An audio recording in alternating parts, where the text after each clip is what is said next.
ఈ మధ్య చాలామంది ముస్లిమ్స్ గోవిని జాతీయ జంతువుగా ప్రకటించాలని డిమాండ్ చేశారు. ఎందుకంటే బక్రీద్ వస్తుంది, అంటే బక్రీద్ వెళ్ళిపోయిందిలేండి. బక్రీద్ ముందు ఈ విధమైనటువంటి దీన్ని తీసుకొచ్చారు, డిమాండ్ తీసుకొచ్చారు. ఇది కాకుండా రేపు రాజకీయాలు వస్తున్నాయి. అంటే ఉత్తరప్రదేశ్లో వచ్చే సంవత్సరం రాజకీయాలు, అంటే ఎన్నికలు ఉన్నాయి. దీనికోసం ఇప్పటి నుంచే కాంగ్రెస్ మరి వీళ్ళని రెచ్చగొట్టిందేమో తెలియదు, కానీ మొత్తానికైతే జాతీయ జంతువుగా ఆవుని ప్రకటించాలి. గోవుని మేమైతే ముస్లిమ్స్ అయితే చాలా వరకు తినడం లేదు, కాబట్టి పూర్తిగా తినకుండా ఉండాలంటే జాతీయ జంతువుగా ప్రకటించాలంటే ఆల్రెడీ జాతీయ జంతువుగా పులి ఉంది మనకి. దీని గురించి యోగి ఆదిత్యనాథ్ గారు ఏమన్నారంటే, మీరు ఆవుని జాతీయ జంతువుగా ప్రకటించాలని మీరు ఎప్పుడు కూడా అనాల్సిన అవసరం లేదు. జాతీయ జంతువు ఆల్రెడీ పులి ఉంది, మాకు ఆవు తల్లితో సమానం, కాబట్టి జంతువుగా మేము ప్రకటించలేము. ఇప్పటికే రాష్ట్ర మాతగా ఆవు ఉంది, కాబట్టి జాతీయ మాతగా ఆవును ప్రకటిస్తాం, జంతువుగా మేము ప్రకటించాం. అన్నీ దానికి కావలసినటువంటి ఏర్పాట్లు అన్నీ చేస్తున్నాం.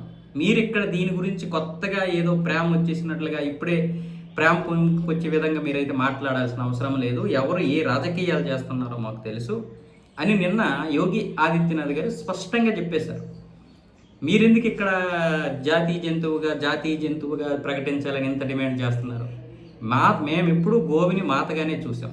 భారతీయ సంస్కృతిలో గోవు మాతగానే ఉంది, కాబట్టి మీరు దీన్ని జంతువు పశువు అని పదే పదే చెప్పకండి.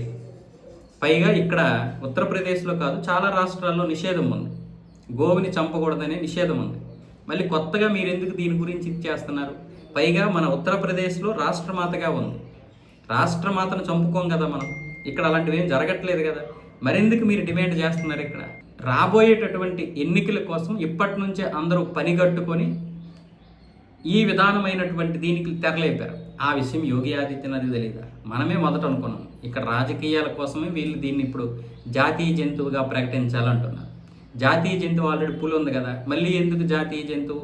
అంటే రాజకీయాల్ని అంటే ఎలాగైనా సరే ఉత్తరప్రదేశ్లో గెలవాలి, కాంగ్రెసో ఎస్పీనో ఏదో ఒకలా గెలాలి, బీజేపీ ఓడిపోవాలి అక్కడ. అప్పుడు ఓడిపోతే చూడండి, ఒక్కడైనా ఉత్తరప్రదేశ్లో ఒక్కడైనా ఆవు గురించి మాట్లాడతాడా? ఒక్కడు మాట్లాడు. లెక్కలు మారిపోతాయి అక్కడ. ఉత్తరప్రదేశ్లో కనుక బీజేపీ ఓడిపోతే లెక్కలన్నీ మారిపోతాయి.